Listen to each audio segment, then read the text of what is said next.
So hari ni kita nak guna fungsi dalam kebenar, iaitu kita nak cari lokasi pasar hub yang dekat tapi dengan berjalan kaki. Okay. So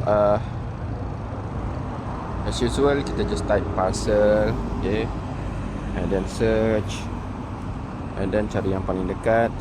So kita jalan kaki, jadi kita tak kisah.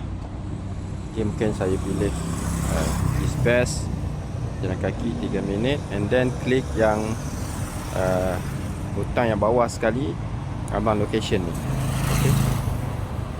Nampak? Dia ada penunjuk arah yang terapung 3D depan kita kat sini. Okay. Nampak? Dia tahu ni intersection, kita kena hati-hati.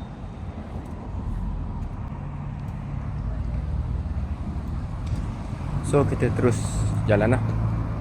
Dan anak panah ni akan terus muncul.